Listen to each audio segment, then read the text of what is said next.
Nothing but tail lights and gravel flying. She's out of here. It's Clint Black on 94.3 The Ox, 8:30 now on your Monday ride. Time for Coffee Talk, brought to you by the Comanche Chamber of Commerce and Agriculture. Check them out at hashtag Explore Comanche, Texas, as we welcome in and say good morning to Cynthia with Hope Counseling. Good morning. How are you? It's right. Monday. Yeah, I know. I'm well aware of this. It's July the 10th. That means about a third of the way. Like, what, 30 days till kids go back to school? Yeah, you're counting it down, are you? Sorry. Maybe a few more, but anyway, yes, 30. Yeah, you know, I'm a parent. I'm on school countdown. My kids may not be. And you're sending one of them off. I did. I sent one off this morning to camp. All so, right. you know, I mean, it might be a little quieter for Slightly. a week. Maybe not. I'm thinking the other three can pick up the slack. Probably. They'll be just fine. I think he's actually the quietest one, so it may be louder. Yeah, that's true. That's a mom's perspective there. That is a mom's perspective. So, anyway. Sing this movie. Well, Kyle, did you know that July... I already know, no. He was like, no, I didn't. Is National Minority Mental Health Awareness Month. See, I told you. I did not know that. Well, you know, and when we start researching, sometimes it's kind of like, I remember, but then it's like, wait a minute, I didn't realize that was now. Anyway. Already. So it's kind of sometimes I have to take a minute, because there are a lot of awareness things that we look at, and sometimes we don't realize that there's a lot of things out there. Sure. So, but anyway, starting in 2008, every July, National Minority Mental Health Awareness Month is observed within the United States. This month is also known as the B.B. Moore Campbell National Minority Mental Health Awareness Month, which was after an American novelist, journalist, and teacher who wrote novels, and her focus was on promoting mental health, in particular the requirements of the African American population. The occasion brings attention to the problems that racial and ethnic minorities face when it comes to mental health.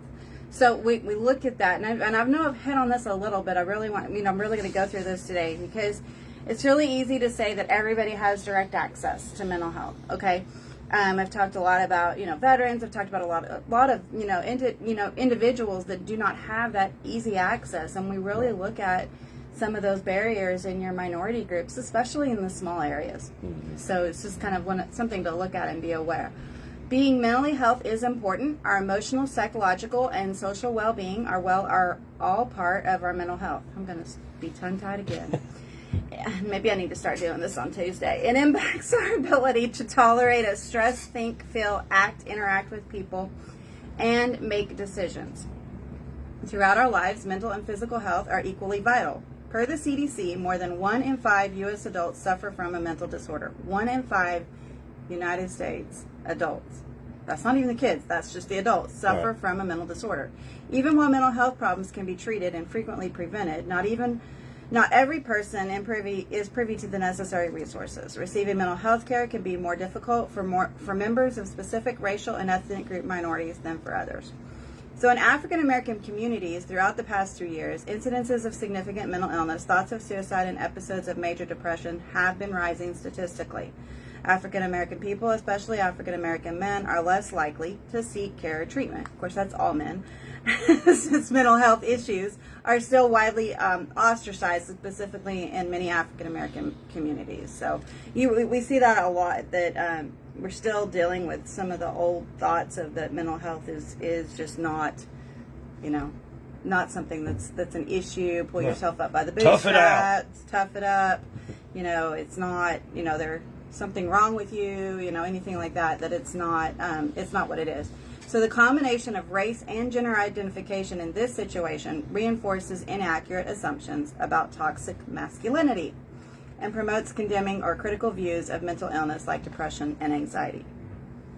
So barriers to mental health for racial and ethnic minority groups. It might be challenging for many members of racial and ethnic minorities to access mental health services. Numerous factors like price, this is huge, or lack of proper health insurance, again another factor, may be to blame for this. Finding healthcare professionals who belong to one's race or ethnicity may also be difficult, especially if people are looking for that particular thing. And I'm going to come back to the rural areas, which is obviously where we are. I mean that we have minorities, here in these rural areas, but you don't have many therapists maybe that are of that same ethnic background. So your resources are even that much more limited.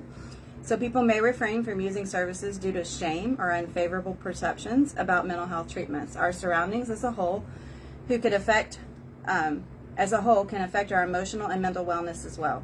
Distress and racial trauma might result from, for instance, personally being subjected to injustice or racial assault. Availability of mental health services also may be hindered by poverty or low income.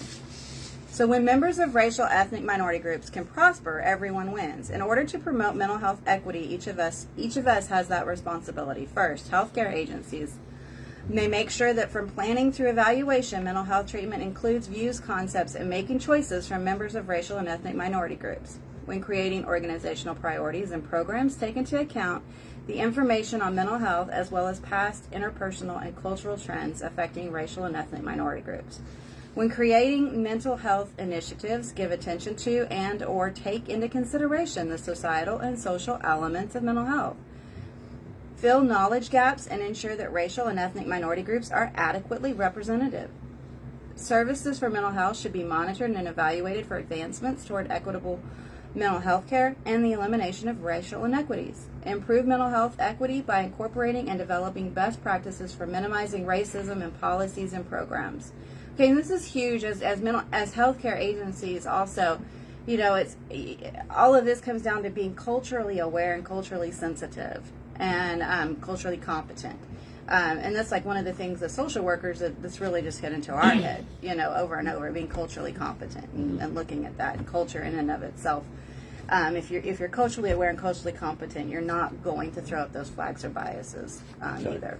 So the general public can study up on mental health, discover how to react to grief and deal with pressure in healthy ways, communicate with loved ones, neighbors, friends, and other members of your community about mental health, effective coping mechanisms and supports. Utilize vocabulary that's not condemning while discussing mental health. The whole cray-cray, crazy, cray-cray is that biggest thing, but really watching out for that vocabulary. Discover hidden prejudices, accidental beliefs, habits, and behaviors that are supportive or unfavorable to a single individual organization are known as unconscious prejudices. And it's very easy to find yourself in that when you don't even realize you're doing it. Understand that the accidental microaggressions are possible. This includes spreading unfavorable messages to people as a result of being an individual of a disadvantaged minority.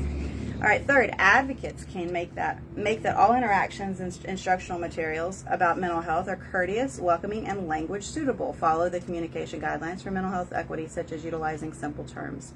Take proactive measures to reach racial and ethnic minority populations with mental health data. This should involve utilizing media that is sensitive to societal differences. Evaluate and advertise free and inexpensive options for mental health through a variety of platforms. Fourth, healthcare tools can assist by helping. Patients should be referred to easily accessible mental health care options after being screened for mental health problems. Provide all patients with mental health information during meetings. This includes online and in person. Make an attempt to hire mental health care professionals that represent the racial and ethnic makeup of the community they will be serving. And educate mental health care professionals with respect for culture. Make sure that the mental health services are appropriate in both language and culture. And finally, groups and governments can increase access to local mental health treatments, including the disadvantaged or no-charge services for children, teens, and adults that are culturally appropriate. Examine how different approaches affect socioeconomic factors that influence mental health. Change these rules as necessary or come up with new ones to make sure everyone has fair access to materials. I like that one because as a social worker, one of our jobs is to advocate. So I'm always big on, if a rule hasn't been looked at in 10 or 15 or 20 years, it's probably outdated. It's time to look at it and come up with a new one or change it around a little bit. Policy changes or removals that stigmatize mental health should be made after being evaluated for their ability to do so. Encourage local and religious leaders to talk about mental health challenges. This is huge. Often you'll see in your religions and your churches and all of this, it's like, this is what we're going to stay away. We're going to stay away from it, or you get different takes on it, and then it's like, well, let's not get into this battle in the church. But if the church acknowledges that, hey, mental health is real, hey, these things can happen, then, again, there's that stigma goes away. So it's really important, for the religious leaders to encourage and be open and be receptive to talk about it in their churches. And finally, make an effort to ensure that those in power are representative of the racial and ethnic groups that they represent.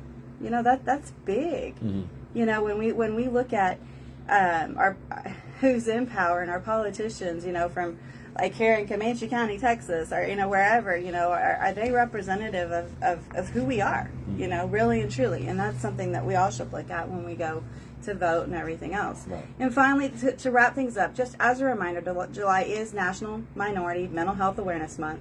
So there are several things that each person, community, and professional agency can do to shed light on and advocate for the minority community when it pertains to their mental health. So if you or anyone you know would like more information, please contact the National Alliance on Mental Illness, National Alliance on Mental Illness online. That's a mouthful. I know. So anyways, but for additional resources, as always, at Hope Counseling of Texas, we're here for you. We try to do everything we can to serve all.